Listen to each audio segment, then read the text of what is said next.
trip last night into a land of fright. There were people half dead. There were people no heads. Where was I? Where was I?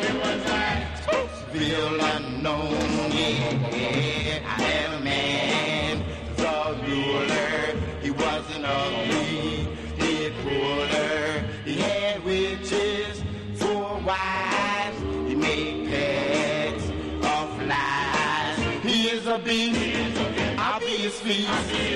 Spokesville unknown. Yeah, there was spiders and it was skeletons. There was music to keep your hair on end. It was just like one people heard. A wicked place with an evil curse on earth. I saw a broom for riding. I saw a coffin for hiding. There was dancing on hot coals. There was laughter when he pulled. Listen, my friend, this is the end. Spokesville unknown. Yeah. Spokesville. What am I doing here? Spokesville unknown. There were spiders hanging from skeletons. There was music to keep your hair on end. It was just like one people heard. A wicked place with an evil curse on earth. I saw a broom for riding. I saw a coffin for hiding. There was dancing on hot coals. There was laughter when it pulled. Listen, my friend, this is the end. Spokesville unknown. Yeah.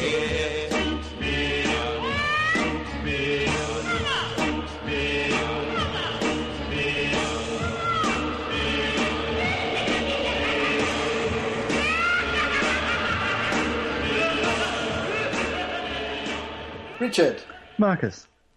Hello, it's been a while. It has been. It's good that we've dusted it all off and do this Halloween special. Have you any idea how long it's been? It's about 3 years, maybe? Has it? Wow, I was going to say about a year or so. But... No, it's been more than that. Oh, wow. Just to recap for anybody that doesn't know, 5 years ago we started this podcast called The Electric Soup Kitchen. And at the time, you were living, well, still are living, in upstate New York. Yep. I was in London. And I had this idea to do a podcast. Looking back, it's because I was getting all these emails from Apple and iTunes updates, and it was talking up podcasts. And I just assumed that like everybody was doing it, but I don't think everybody was when we started doing it. It was quite. You just bought into the dream. Well, I thought, all right, everybody's doing podcasts. It's this new way of communicating, so I just started doing one. But then when I started putting it out on podcast sites, they were like, "Oh, we need it in MP3," because Apple were getting you to do it, so it played in the iTunes window, and you could put illustrations in it. At the time, it was good. It lasted for about 3 years, I think, 2 years maybe. Yeah, I know it was fun. Kept us out of trouble. Yeah, and it was a good way of keeping in touch. And I think it was really hard to track how many downloads it was getting a week. An average episode was about 30 megs, and near the end, we were getting like 2.5, 3.5 gigs of downloads a month. So I think there was maybe 200 or 300 people checking it out at one time or another. We just sort of set out to put it out there, and if anybody found it and liked it, they could listen to it. And it was just us mainly talking about like Doctor Who and horror films. Yeah, it's just something we usually talk about when we're together. But the Halloween specials I used to enjoy because I used to call up lots of people and ask them if they had any spooky encounters, which I'll do with this one as well. Truth is stranger than fiction, and this is the proof. This is Ripley's Believe It or Not.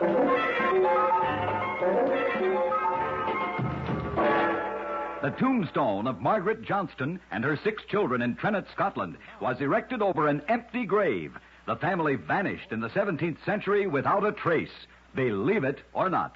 In a moment, I'll tell you about the man who paid for his own assassination. When a man lends another man money, he certainly does not intend that it should be used to pay for his own assassination. But such was the case with William the Silent, father of Dutch independence, who advanced 12 crowns to a man by the name of Balthazar Gerard. Gerard had requested an audience with William, and the money was given to him to pay for his transportation. But the money was used by Gerard to buy a gun with which he shot William dead. Believe it or not.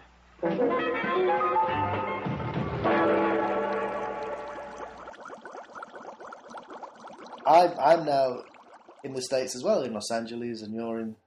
We're probably not... The distance is similar, but we've both ended up in America, which is odd. A lot has happened in those 3 years since we wound it up. Oh, no, definitely, yeah. You, for instance, have been savaged by a rabid fox. I have, and a killer car. Tell the fox story. Well, the fox story was out at the beach, not last 4th of July, but the one before it. And the kids were all having fun swimming in the river. I was sat reading a book when all of a sudden I heard a snarl behind me, and as I turned, this fox leapt and clamped its jaws onto my left arm. Mm. I grabbed it, pulled it off my arm and started to throttle it. Well, everyone else just sort of stood around and gaped at this English guy stood there. How busy was the beach? There's about 20 people there. But it picked you out of these 20 people as the tastiest. Well, everyone else was in the water. I was the only one sort of up on the land. So it was like Jaws in reverse. Yeah. From getting the water, they all started to shout. Sort of bad Basil Brush impression of me throttling this thing. But didn't you have to keep it throttled until the police turned up and shot it? Yeah, I had to hold it for like about 20, 30 minutes until the police came along and the policeman fired the gun next to my head to shoot the thing in the stomach so I could then test its brains for rabies. Right. But isn't that, in the films, that makes you go deaf when somebody shoots a gun next to your head? Yeah, it does. It was ringing in my ears for a few minutes afterwards. Wow. And I've never... A fox at the beach is unusual in itself, but it was... Well, yeah, it was acting very strange, was this one, and it approached, humans, which usually they don't ever do, they always run away. Right. And he did have rabies, so that's why it was acting so strange. And your car fell on your arm last week. Yeah, it was changing the brakes, and it slipped off the jack, and the rotor came down on my left arm. You were amazingly lucky that it hit your bicep, because that was probably the hardest thing for it to pinpoint when it fell. It was. And like I say, incredibly lucky the neighbours heard me, and they all, ganged around and lifted the car off my arm so I could pull it out. What were you shouting? Help? Yeah, just screaming help as loud as I could over and over and over again. And that was the most scared I've ever been in my life. For those first few minutes when nobody turned up. Yeah. And, just the realization, I have to get this off my arm. Yeah. I have to get help. And just screaming over and over. And the neighbour said, that was the scariest thing we've ever heard in our life. Yeah. It's this complete scream of pain going on and on and on. Well, that's interesting, isn't it? But then, if you think, right, so that's real life, and that is frightening, and nobody wants to be in that situation, and nobody wants to, even reliving it and talking about it is sort of disturbing. But then, what role does horror fill then? Horror films and scary stories? I mean, it's weird how we're attracted to that. Did you see those pictures that were going around online of people in the haunted house and they'd like? Yeah. But they sort of look like they're enjoying it as well, don't they? That's the thing. Yeah, I think we like it. Well, there's a degree of safety. The lights are always going to come up at the movies. Yeah. You're always going to get off the roller coaster at the end. Yeah. But we do like that scare, that jolt. That feeling, that jerk of life. The jerk of life. A bit like the jaws of life, but different. Isn't that what you were shouting when your arm was trapped? The jerk of life has got me again. Imagine, if you will, that the most frightening things on Earth are about to come out of the darkness. They will look surprisingly like your neighbors, your friends, your family. This situation must be controlled before it's too late. They are multiplying too rapidly. Now accept the fact that there's no escaping the awful consequences. We've got to survive. Somebody's got to survive. When there is no more room in hell, the dead will walk the earth. Dawn of the Dead. They must be destroyed on sight. There is nothing you can do to stop it. It's too late. It's coming to a theater near you. Dawn of the Dead contains scenes of violence that may be considered shocking. No one under 17 will be admitted. Dawn of the Dead from United Film Distributing Company. One of my theories is that when as adults, when we like watch a scary film, or we sort of like to be scared in a safe way, rides and things like that, I think we're chasing that fear from when we were kids, when it was terrifying and it was sort of believable. And I think as an adult, I think you get a little link back to that, but it's sort of entertaining as an adult. It's like a bit of it's a bit of nostalgia. Yeah, I mean, I've kind of been doing that a little bit with my son Liam when we've been watching some of the Doctor Who's. Yeah. And I watch it, it's fine, forgetting that he's only 7 and what it was like to be 7. Yeah. Watching Daleks and Cybermen and... Yeah, they're totally in there. And the thing is, as a 7-year-old or as a 6-year-old like my son is, there's no... They're in that story, but they're not thinking, it's all going to turn out all right in the end. There's no filtering of... No, yeah, they think it could go either way. I went to see Real Steel. That's quite good. The Hugh Jackman boxing robots. Oh, okay, yeah. And Franklin was literally boxing in his seat along with the fights next to the thing. And before the fights, I was leaning over and saying to him, "Who do you think's going to win?" He's saying, that one. I was like, I don't know. And he was, and then because it was obvious they were going to lose like the first 2 fights as they build up to finding the right robot. But he was just convinced that they were going to win all these fights, and he couldn't understand why they weren't. I mean, it's great that I'd love to be able to watch a film like that, but I mean, obviously you can't as an adult, can you? No, I mean it's changing a little bit with some of the horror movies you get these days, in that they've gone away from that always been a happy ending. Yeah, which you kind of got with Carpenter was one of the first to start doing that. Yeah, that it didn't always necessarily turn out. Yeah, I think George Romero might have been before Carpenter with the ending of Night of the Living Dead, where the hero just gets shot by the rednecks. Yeah, he's not even killed by the zombies.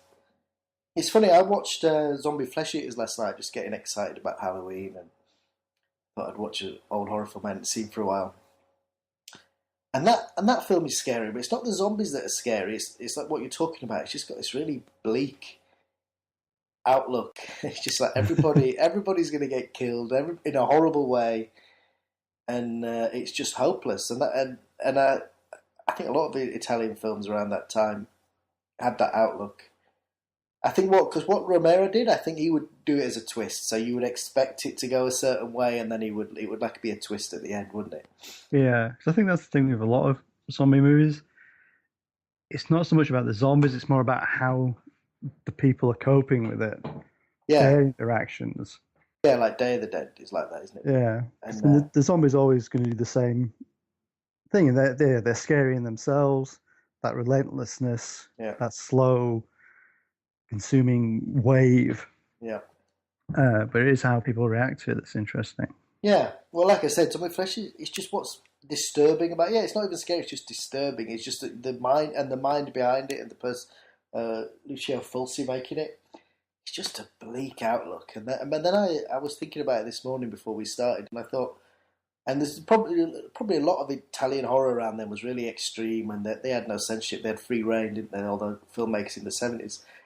But they're probably, a lot of that was probably coming from growing up in Europe through the Second World War, and I think that they just brought this bleak, you're gonna die, and you might even die horribly, and there's nothing you can do about it.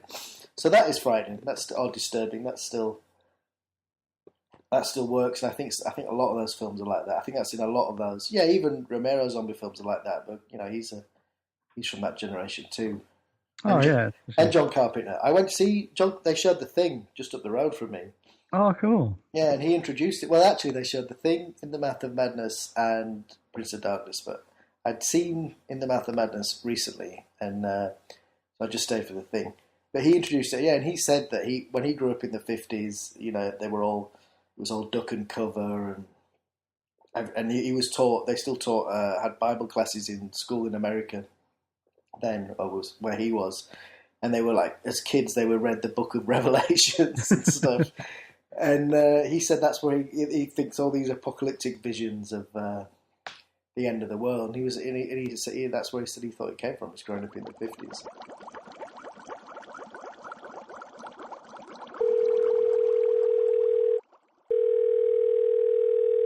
Barry, hello. Hello, Marcus. So it's Halloween. Ooh, spooky. You're going to be hitting that a lot. What's that you're playing with? What's that little horn you're playing with? It's like a little portable loudspeaker with 4 scary noises on it. Wolf, thunder, scream, and laugh. Can you speak into it as well? No. Doesn't the voice change your voice? No, it just makes noises.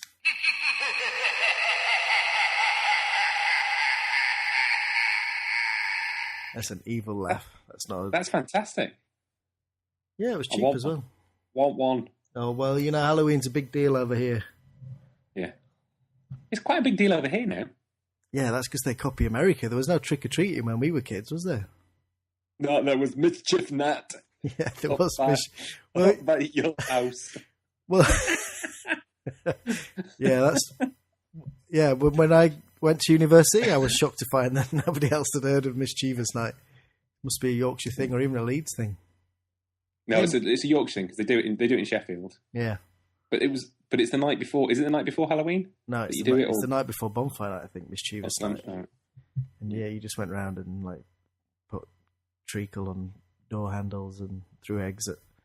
There was no payoff. There was no option. It wasn't like trick or treat where you say, "Give me some candy or I'll throw eggs at your window." You just went round and did it. You were mischievous. Yeah. Probably has some pagan background. Did you dress as a goblin?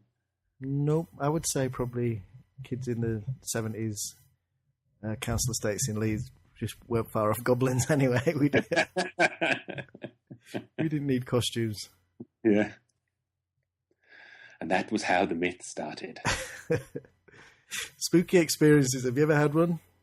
I haven't. I've had spooky, shivers running up and down my spine, but making myself frightened of situations rather than anything particular. And it's because one probably actually I've probably not told you this one. When I was 8. I went on a pilgrimage to a place called Fatima. Yeah, I've heard of that. The miracle place. It's apparition of the Virgin Mary back in the 30s. And actually, as an adult, you kind of look back at it and go, "No, that's a massive metaphor about communism." But anyway, that's another podcast. Not one of my podcasts. What? The clash of fascism and communism really in Europe? Why not? But anyway, so 8 years old, and there's a thing that you can do in a church which is called the Stations of the Cross, which is kind of wonderful. What you do to an 8-year-old is you make them walk along a very long road, and you go and see depictions of a guy getting tortured until he actually gets killed at Calvary. Right. And in Fatima, because it's such a massive religious sort of place, they the Station of the Cross is actually in the middle of this forest, and it's a big construction. It's like it's probably like the size of a small house with 3 crosses on top of it, and you walk up and you can stand underneath the crosses. Yeah. And at that point, we were doing this with this priest, and we walked up to the top of the where the crosses were, and we were stood up there and we were looking out across this forest, and he said, "Oh yeah, and this is where one of the kids who saw the apparition of the Virgin Mary, he'd wandered into this forest looking for some sheep, and because he'd not gone on a fast or something like that, they decided to show him what hell looked like, so he could tell everyone else what hell looked like. Right. So this kid, who was probably not much older than me, was supposed to have looked out, been stuck in this forest, seeing visions of what hell was, which is a frightening idea. So I'm 8 years old, and I'm just sitting there thinking I'm in the middle of the forest where hell is. Mm. So that kind of freaked me out a bit. All very religiously entwined. Yeah. And but because we saw one of the reasons that I don't see ghosts allegedly is one of the being brought up in a religious home and being brought up as a Catholic and going to funerals and being an altar boy and all that kind of stuff. And I always find it quite odd when people people find dead bodies quite disturbing, and I don't have an issue with them at all. Because one of the things we used to have to do was that whenever there was, you'd go to if you were serving at a funeral, or if one of your relatives had died, and we've got a lot of family, or someone you knew died, you'd go to the funeral home the night before, and they'd have the coffin exposed, and there'd be the dead person there, and Mum would always be going, you've got to go and touch the body, so that you don't. Then their ghost won't come and get you. Yeah, that's creepy. It's kind of that's very disturbing. But the idea of a wake is definitely a good idea. Yeah, there's it's. I mean, two of the best parties I've ever been to in Ireland were my granny and granddad's funerals. They were just absolutely hilarious. Yeah. People nearly falling in the grave because they'd started drinking before we'd got to the funeral, and then drinking at the whiskey gets brought because they're supposed to pour whiskey into the thing, but there's a load of we're on the side of a hill. Everyone's been drinking for 3 hours already, and then they start passing more whiskey out, and everyone's slipping on mud and nearly in there. That's disturbing. What about I've not seen Buried. Have you seen Buried? No. That whole sort of Graveyard's a great place. Have you read Neil Gaiman's book, The Graveyard Book? No. That's worth a read. Just that whole tapping into that whole, because that's the thing is I don't know if people see graveyards in the same way that we did. Yeah, I mean, I like wandering around them. I've been to Père Lachaise in Paris, if I said that right, and I went to see Georges Méliès. The Journey to the Moon guy. He's buried there. Oh wow! So I thought that was probably the second time I went. I thought that was cooler than going to see Jim Morrison. When I went to see Jim Morrison, I was 20 years old or something, going around France with a friend. All hippies sat there and all getting stoned and playing his music, and I don't know. It wasn't. Is his head? Does his headstone have a bath on it? I think I don't think you can even get near it now. No, it's not. It's his bust, sticking out of a bath. Yeah. No, it was just a bust of him. Did you ever go to the one that overlooks Bradford when you used to live in Leeds? There's a massive one. There's a I don't know what the name of it is. Is it Odsal Top or something? Or yeah, the one where they filmed Billy Liar. Oh really? I didn't realise so. that. Yeah, it's amazing. You're really high up, and it's an old Victorian one, and they're really wide roads, and they're like proper sort of tombs. They're not. Well, I've done the Highgate one, the Highgate Cemetery tour. Oh, that's pretty amazing, and that really was like an old Victorian City of the Dead, where you sort of paid and you got what you paid for, and they sort of it was like an Egyptian themed tunnel, and there's Really? Yeah, you walk down that, and then there's one, and that is they've dug out round a tree, so there's a tree at the top of it, but the trench around it is all lined with tombs, and that's an amazing cemetery, Highgate, and a lot of the Hammers were filmed there, and there was supposedly a real life vampire there in the 70s, and there was a self-proclaimed vampire hunter who was tracking him down in the cemetery. You could just walk in there on a night in the 70s. You can't anymore. I had one spooky experience. I don't believe in ghosts, but I can't see it. I just can't work it out. I don't know why, if you could come back after dying and had the secrets of life and death in the universe revealed to you, why you would come back and creep around your house going, whee! You could maybe do something more useful than that. It's an amazing opportunity to come back. The point with ghosts is that it's not your trap. Yeah, that's right. You're stuck. You've not gone to wherever anyone goes to if they go anywhere. It's kind of you're stuck in that limbo. Well, I know, but remember that hospital that we used to film in Sheffield? That old, was it St George's Hospital or something?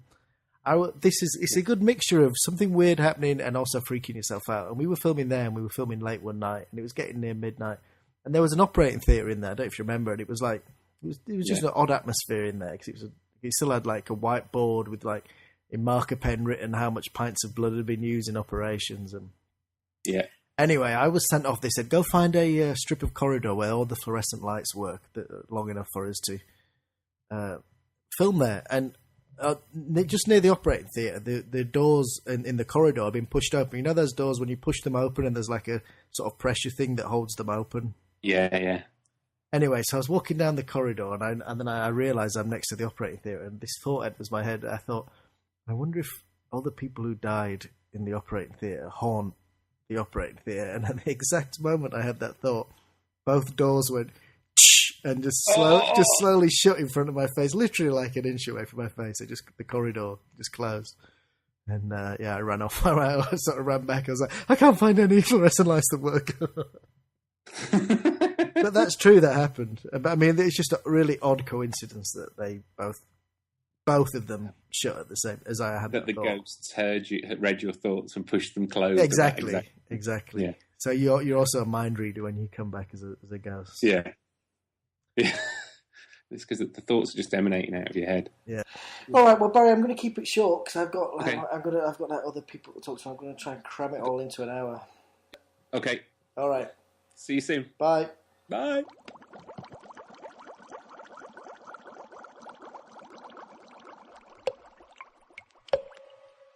The sound you hear is dripping blood. This is the start of Black Sunday. Black Sunday comes but once every 100 years.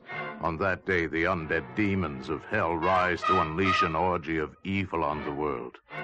From Nikolaj Gogol's great classic, American International Pictures presents Black Sunday, the most frightening motion picture you have ever seen. She was murdered 500 years ago. There in the barren waste that was her cemetery, they nailed the mask of Satan to her face. Not since Dracula stalked the earth has there been such an unspeakable day and night as Black Sunday. Talking to John Carpenter, there's the Thing prequel is out this week. Yeah, mixed feelings about it. And part of it's like, well, why basically remake? I know it's set in the Norwegian base. It's like what it's a little bit of a twist. Yeah, I don't know. I've got an open mind about it. I mean, the Thing's a classic, and it's still a classic. I quite want to visit that sort of scenario again, though. I haven't got a problem with that. I quite like the idea of and when you look at it, they've obviously watched the original a lot, and they spent some time making it fit into that world. It looks the same. Yeah, no, definitely I want to watch it for that because the original was so enjoyable. Yeah. Yeah, to be in that whole situation. It's just a great. I mean, Chris doesn't even like horror films, but she loves that film. It's like her favourite horror film.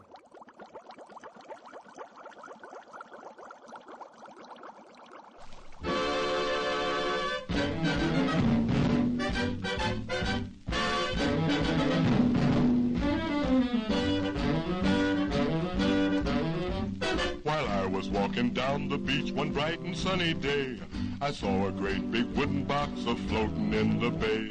I pulled it in and opened it up, and much to my surprise, ooh, I discovered her right before my eyes. Ooh, I discovered her right before my eyes. I picked it up and ran to town as happy as a king. I took it to a guy I knew who'd buy most anything. But this is what he hollered at me as I walked in his shop. Ooh, get out of here with that before I call a cop. Ooh, get out of here with that before I call a cop. I turned around and got right out a running for my life. And then I took it home with me to give it to my wife. But this is what she hollered at me as I walked in the door. Ooh, get out of here with that, and don't come back no more. Ooh, get out of here with that, and don't come back no more.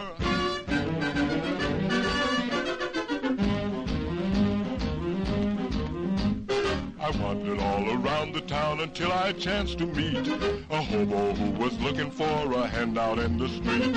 He said he'd take most any old thing, he was a desperate man. But when I showed him he turned around and ran. Ooh, when I showed him he turned around and ran. I wandered on for many years, the victim of my fate, until one day I came upon St. Peter at the gate. And when he tried to take it inside, he told me where to go. Ooh, get out of here with that, and take it down below. Ooh, get out of here with that, and take it down below.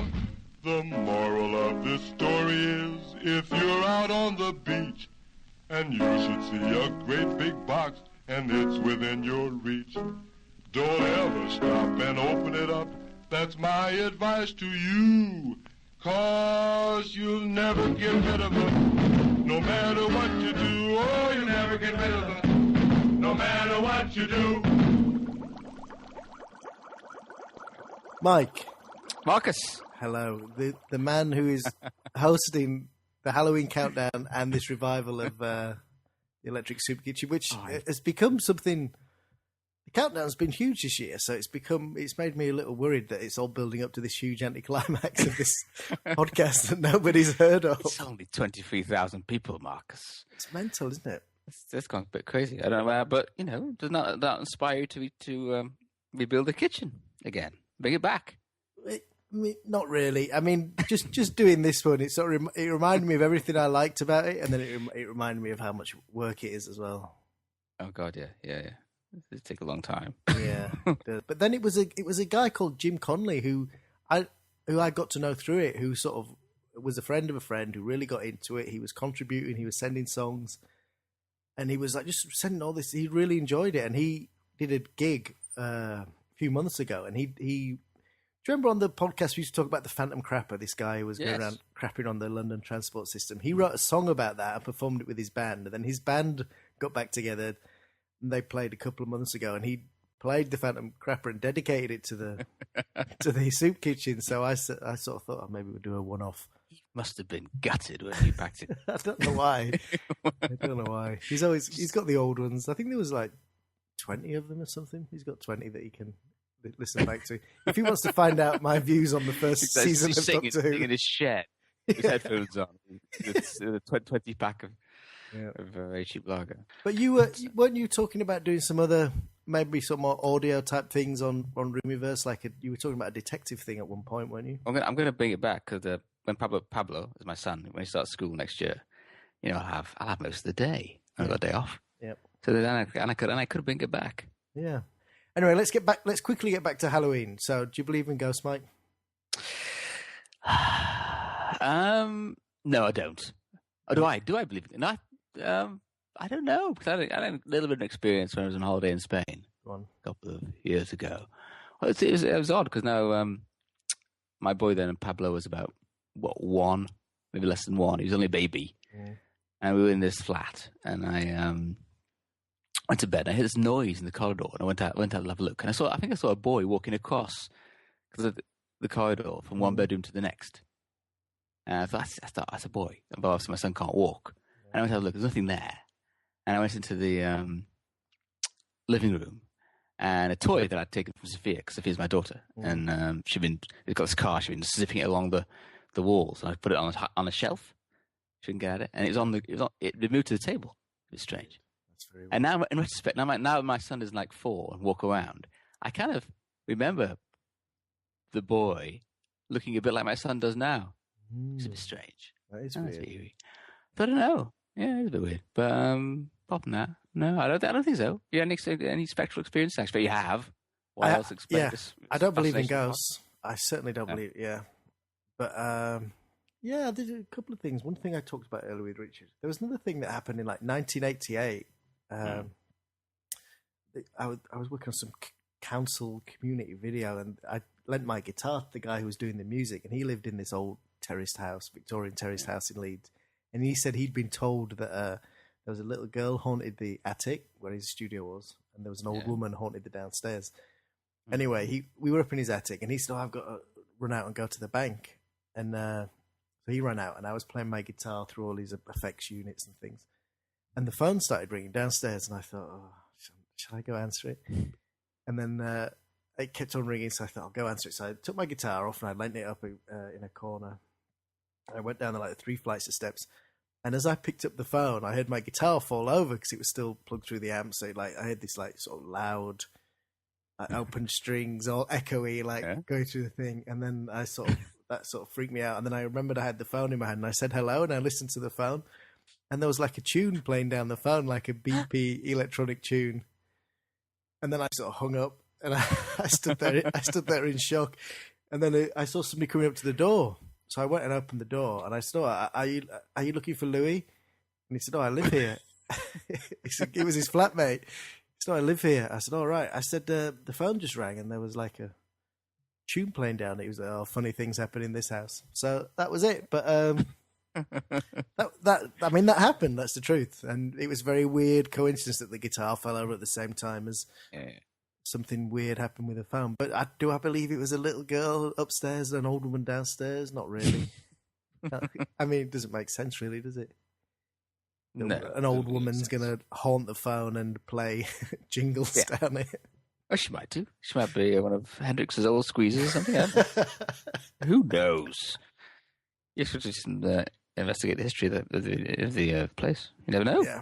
I think I've got a theory that if you choose to believe in these things, and if you go looking for these things, then you'll find it. So if you want to walk around your house and looking for evidence of the supernatural, you will find something that confirms, that that book wasn't there, or I don't know. This room feels colder. I think if you actually go out looking for it, you probably will find something that backs it up. But I don't. So go on. You've been asking for ghost stories at the end of every post. Anything come through? Joanna, with her ghostly hound, and then I still need to talk to my mum because she got one from my auntie. So I still need to talk to my mum, which I'll probably do later and post after you. She's got one from my auntie. So they're experts because they're both in 70s, 80s, so they're closer to death than us. So they should have a different perspective. Hotline to immortality. The spirit world. But you went to see the remake of The Thing, didn't you? You liked it. I did. Against all the odds. Well, I mean, I didn't hate it. It's not perfect, and it's not. But it's not.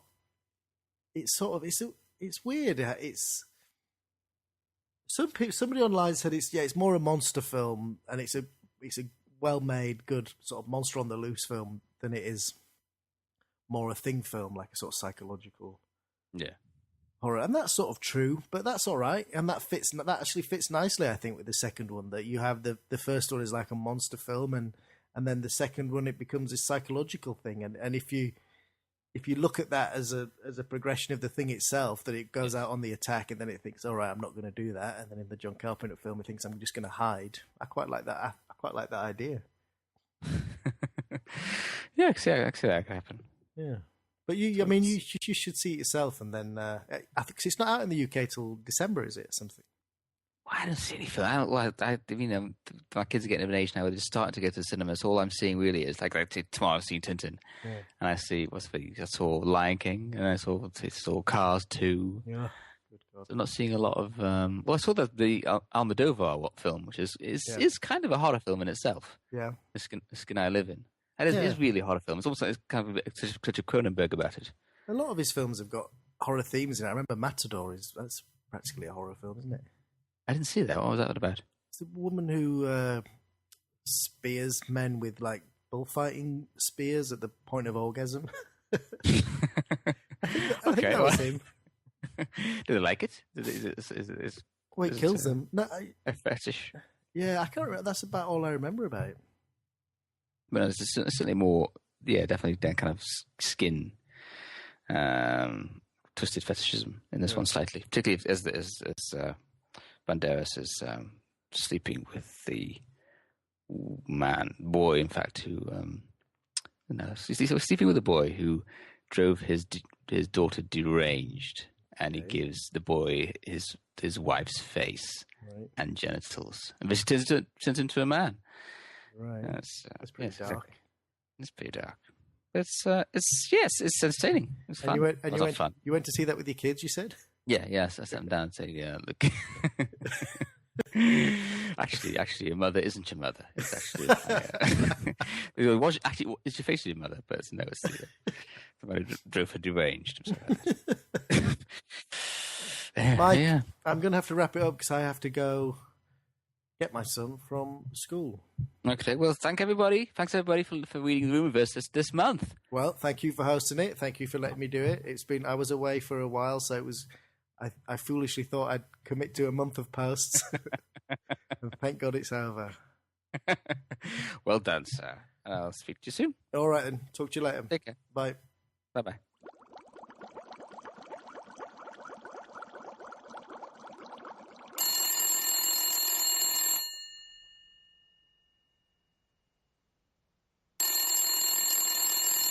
Right, hello. Hello. You've got a ghost story. I have a ghost story. Mother. A ghost story. Just wait a minute. You've got a ghost story, mother, so people know that you're my mother. Okay. Go ahead, mother. Well, this ghost story is actually my sister's ghost story. You don't have to do it in a posh voice. You can just do it normally, as you normally speak. All right, I am. All right. This is just my telephone voice. That she relayed to me.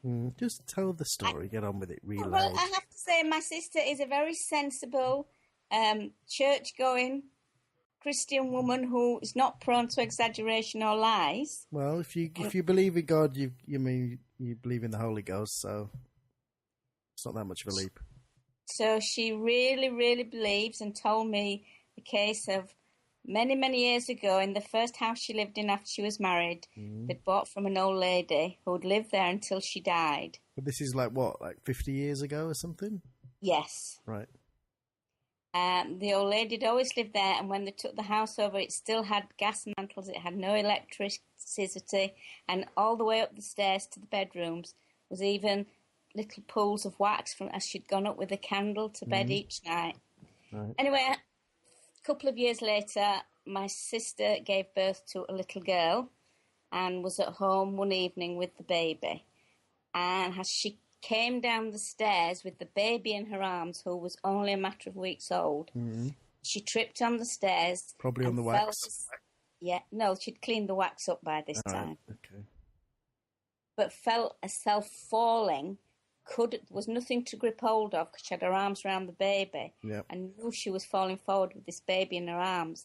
And then suddenly she felt two arms catch her, hold her steady, and then slowly sit her down on the stairs and saved her from falling with her baby. Well, there you go.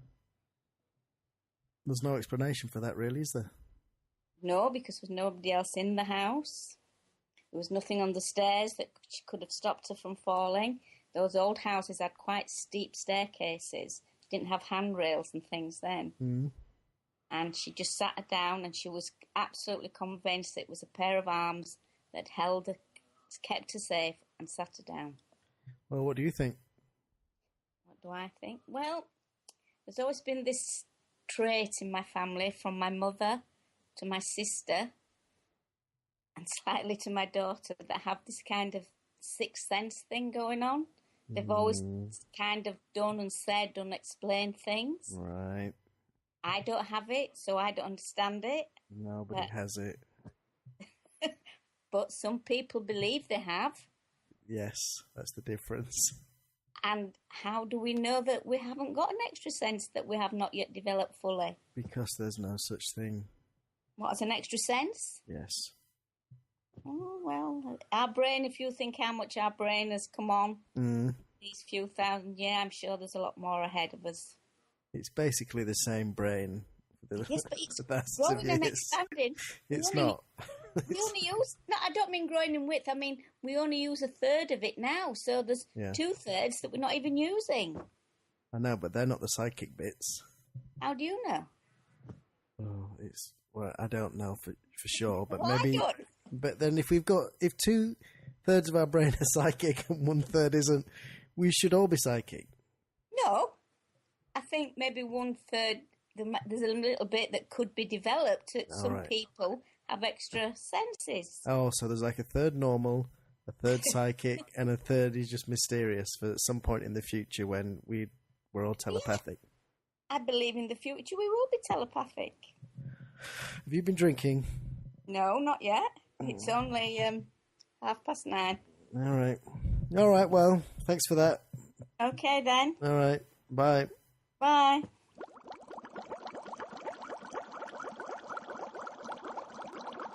Well, this time last year, like all the shops have candy in, and the kids can go in costumes and just take candy out of all the shops. And we went up the road, and there's a street up the road with some big houses on. And they'd spent some of the houses spent a fortune turning the whole house into like some haunted walkthrough. One had like a yacht outside with the ghost sailors on it, and a car with a zombie in it, and and people were queuing up, and the light shows, and there was other houses that were again had massive displays, but not as big as this, and the police were cordoning off like people coming in and out because people were queuing up to go walk through these. I mean, it is someone's house, but they'd done it all up as this Halloween walkthrough, so that was cool. Yeah, I think it's one of the feelings that people be really creative. I mean, there's a little bit with Christmas, but you kind of limit it to lights, Santas, snowmen. But with Halloween, you can take it in whatever direction you want. But don't you think it's weird that a country with such a puritanical bedrock goes so crazy for supernatural once a year? Or is it because of that? It probably a bit of both. Yeah, probably a little bit of that. And also as well, like I said, I think it is one of the few holidays where probably actually one of the few holidays where the men get to be creative. I mean, if you think of most American holidays, it's very family orientated. Right. It's very much the women are the family centered. You know, they're making Thanksgiving, or they're making even like, you know, the big game Super Bowl weekends and stuff. It's still much oriented about, you know, food and getting together, and I think this is one of the few holidays where it's definitely the man's. Or, you know, usually, you know, the men take over and carry these big monuments themselves. Carry the monuments? Well, no, they can. Yeah, they make these monuments. You know, it's one way you can make a statement, if only for a couple of days a year. What the fuck are you talking about? Computer game reviews. Oliver. Mm-hmm. What do you want? I want to review games. Listen, I started playing since, what was it, 4 years ago when you did your game reviews? What were you, 14 or something? Yeah, something like that. Yeah, so since then, I've played a couple of games. I played Fallout 3 and loved it. I'm playing Rage, but I can't get into it. In fact, I've given up on it. I played Rage for a bit last weekend, but it doesn't seem... I mean, it looks good and all that, but the story doesn't seem too good. Too much driving. I can't stand driving games. And I can't stand boss levels either when you get stuck. Yeah. Anyway, go on. What are you going to talk about? Make it quick, because we're meant to be talking about Halloween. All right. Well... Needs to be a bit quicker than that. Come on. Well, as you know, Fallout is post-apocalyptic sort of game. I like that one. Next.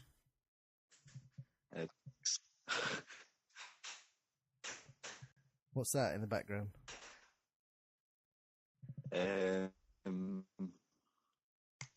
Jesus Christ. I can't hear you. What?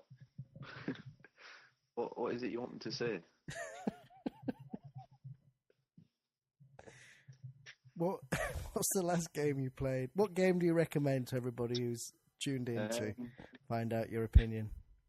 Well, I've been playing Fallout New Vegas, but I'm looking forward to Skyrim within the next 2 weeks, which is the sequel to Oblivion.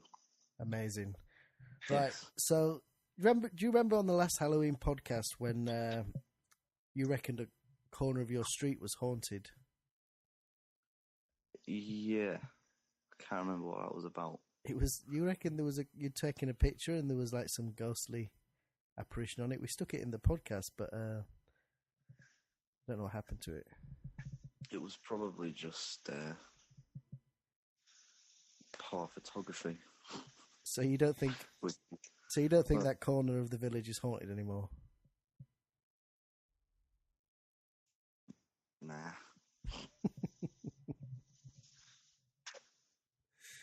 Do you believe in ghosts?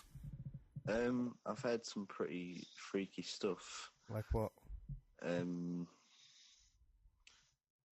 Well, my girlfriend was telling me about. She heard like stuff falling over in a cupboard. I mean, that's not freaky, but then she said she was in bed one night and something pushed down on her head. Right.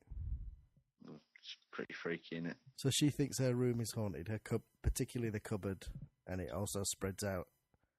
Yeah. To the bed. Yeah.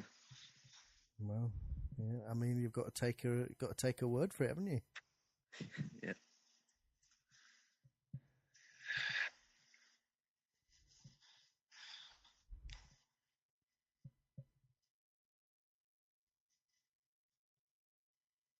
You there? Yeah, I'm waiting for you to speak.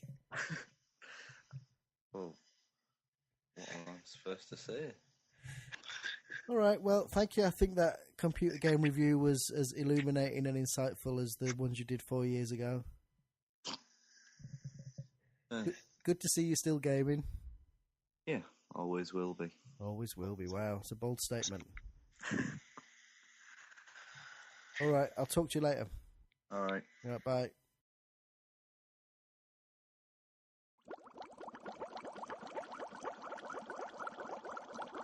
I actually live with somebody who doesn't even like horror, fictional horror and horror films, but once a year I get allowed to like choose a week of horror films to watch leading up to Halloween. So last year we did Chinese Ghost Story was one. Okay. Audition, have you seen that, the Japanese film? No. That's good. The 1970s Donald Sutherland Invasion of the Body Snatchers. Very good. So this year, I've got my week's worth of film set up. There's just one that I'm not sure about, so maybe see what you think about that. But it starts with Carry On Screaming. That's a good one. That's in years. Yeah, I think it is one of the better ones, and it like eases you in to a week of horror nicely, right? Yeah, so there's the whole bit where is it they grow the werewolf or the Frankenstein from just the finger? Yeah, odd bod. Yeah. Yeah. I always remember that has been an image that stuck in my head, the growing from the finger. Yeah, that was, and it's John Pertwee playing the mad scientist that does that. Second night, Life Force. Ah, that's always a good one. Yeah, that's the one. That's what I'm wavering on. But let's see how it fits into the whole thing. Third night, Theatre of Blood, Vincent Price. Oh, okay. Fourth night, Night of the Demon. Oh, the original Italian one? Yeah, no, the black and white one. Oh, okay. The English one, with the. With the piece of paper. Yeah, that's a classic, isn't it? Yeah, because there's you never really see anything like monster at the end, but there's that whole part where I think they're at a party and they're all playing outside in the wind that starts blowing and stuff. Yeah, and if you pass the curse on by giving somebody the paper, don't you? I think. Yeah. Yeah, that's a great film. Demons is the Italian one after that, the one in the cinema. So I reckon by the time we've got up to the fifth night, I can get away with Demons. And then after that is Tales from the Crypt, the 1970s one with Peter Cushing as Arthur Grimsdyke. Do you remember that? Oh, yeah. So that's it. So, but I'm sort of wavering on Life Force. I don't know. Well, it's a good 80s English horror. Yeah. That's something I used to like with Doctor Who whenever the army came out and stuff. Yeah, like London under attack and all that is always good to see, isn't it? Yeah, maybe put that before Demons. If you put the good black and white stuff first, build up to it, and then, like you say, you can get away with anything. Yeah, you might be right. Maybe just need swapping around. Yeah, actually, there's one thing I wanted to ask a favour for you. On me. Liam's got his Flat Stanley project. Flat Stanley? Yeah, you've not come across that yet? No. It's this thing all the schools do. It's this character, Flat Stanley, who was a kid who was squashed by a bulletin board. Okay. Now he's flat as a piece of paper. Right. Or you just send him off to someone Yeah.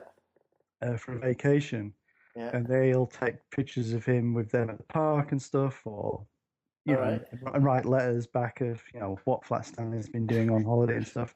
Flat Stanley has been attacked by a rabid fox on Santa Monica Pier. And then the kids present it as a project when they get all the stuff back and what have you. All right. So I was going to say, can we send Flat Stanley to you? You can. Yeah, stick him in the post. Can't you fax him? Isn't that a more modern way of doing it? All right, yeah, look forward to You and Flat Stanley hitting LA. receiving Flat Stanley. You might see more of LA than I do. I try and avoid it. All right then, Richard. So I will talk to you maybe at some mysterious point in the future. Oh yeah, no, definitely. It's been fun. I've really enjoyed doing this again. All right then, definitely next Halloween. Maybe at some point in between. Indeed, maybe Christmas special. Yeah, maybe not. All right then. Right, take care, Talk Marcus. to you later, bye.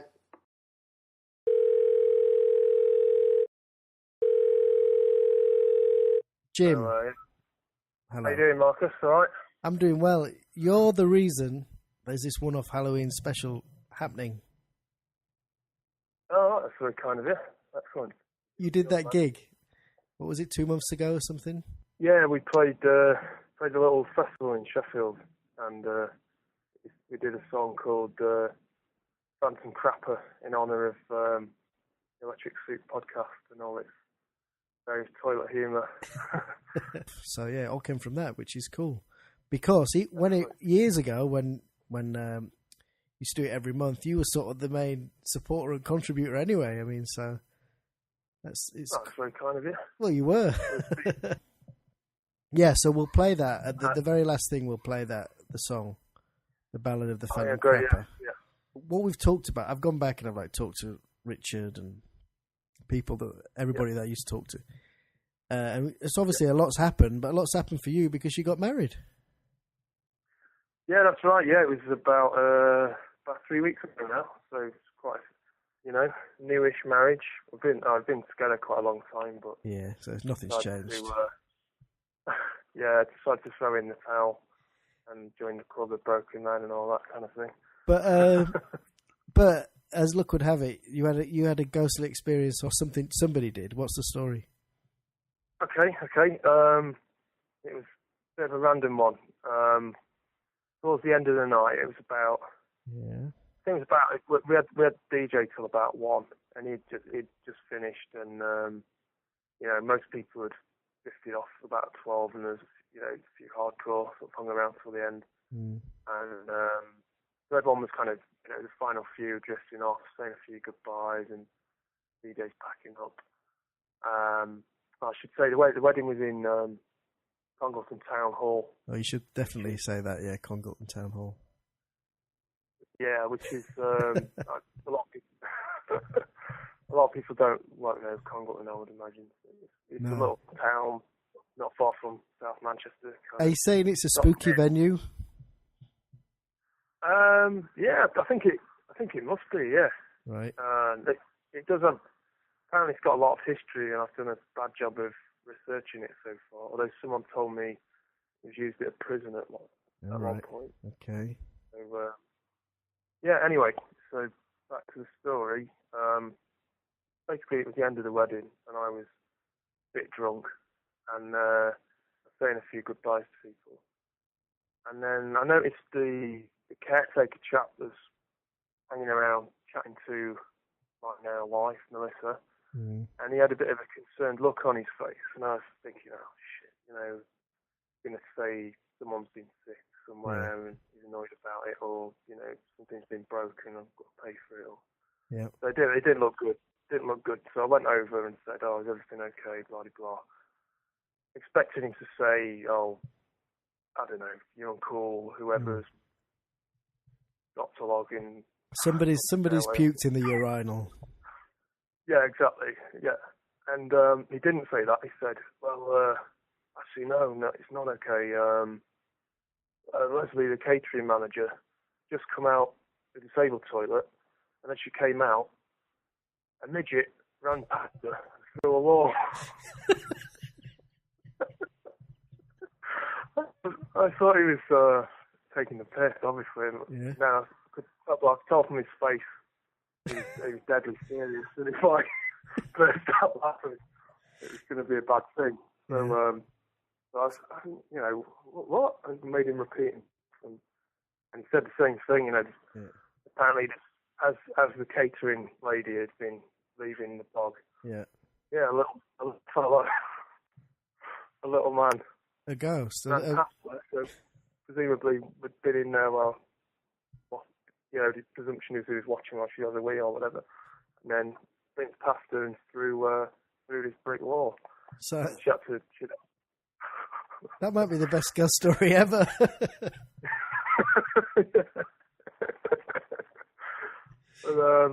So she was scared.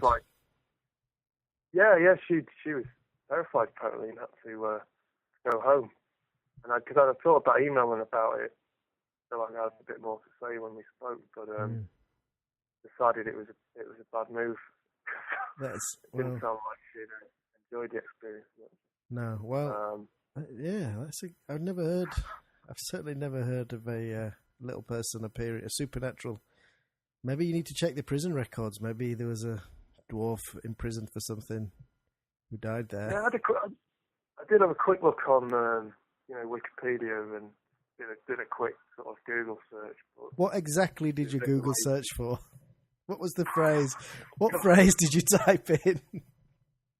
I think it was Coniston Town Hall, midget, dwarf, ghost. I didn't really bring up much. No. But apparently he did tell me that he's got footage of it. Wow. The caretaker said he's got footage of it on a USB, not the actual wedding incident, but a separate incident. Yeah, the little man running over there's a stage in there, and he's normally seen running about on the stage apparently. And it's all right. So it's not always around the toilets. No. It's always in the disabled box. No. Well, Well, I'm glad we got that to end the podcast with. That is the best story I think we've got. Got quite a lot. Got quite a few in there now, but I'm not one to beat that. And then we're going to end with this song, The Ballad of the Phantom Crapper. Jim, good to talk to you. You too. Good to talk to you, man. Yeah. All right. So I'll see you later. Stay loose, old pal.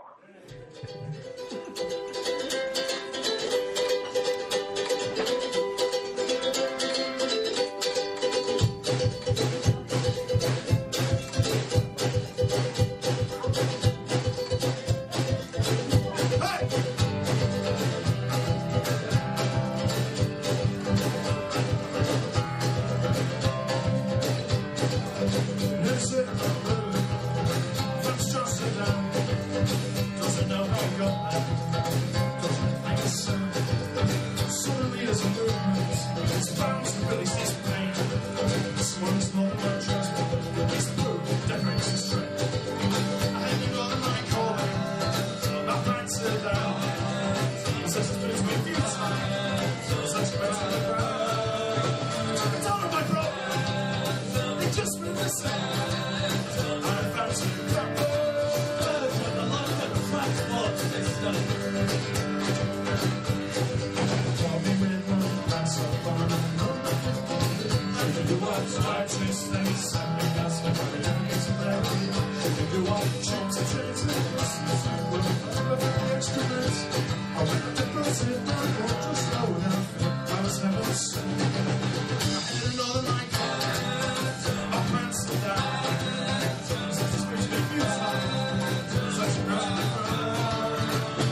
to the